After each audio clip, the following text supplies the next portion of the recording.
Oxford union డిబేట్లో విరాంజ్ బానుశాలి ముంబైలో పుట్టిన ఒక లా స్టూడెంట్ ఇచ్చిన స్పీచ్ సోషల్ మీడియాలో వైరల్ అవుతుంది. పాకిస్తాన్ యూనియన్ ప్రెసిడెంట్ మూసా హర్రాజ్ మాట్లాడుతూ ఇలా అన్నారు: నరేంద్ర మోడీ పాలనలోని వాస్తవాలను బయటపెట్టడానికి నేనిక్కడ నిలబడ్డాను. ప్రపంచంలోని అతిపెద్ద ప్రజాస్వామ్యాన్ని ద్వేషపూరితమైన రాజ్యంగా మార్చిన ప్రభుత్వం ఇది. ఒక వ్యక్తి యొక్క బాధ్యతారహితమైన ఎన్నికల ఆశలు వందల కోట్ల ప్రజల జీవితాలను, ఆశయాలను ఎలా ప్రమాదంలో పడేస్తున్నాయో గమనించండి. ఇది భద్రతా విధానం కాదు, ఇది కాషాయ సీరతో, సైనికుల రక్తంతో ముద్ర వేసిన ఒక రాజకీయ వ్యూహం.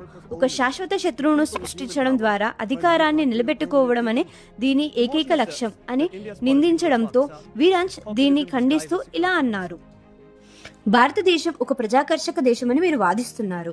అసలు ఒక ప్రజాకర్షక ప్రభుత్వం 2008లో జరిగిన ముంబై అటాక్ తర్వాత ఏం చేసింది?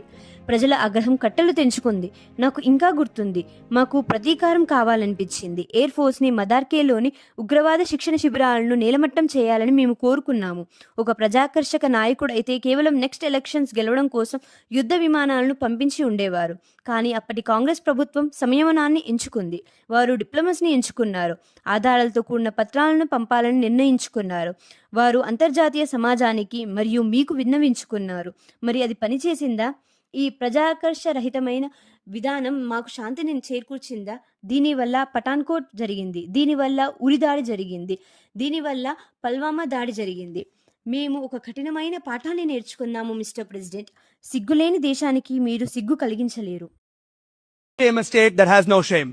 విరాంజ్ ధీటుగా సమాధానమిచ్చి పాపులిజం ఆరోపణను రివర్స్ చేశాడు.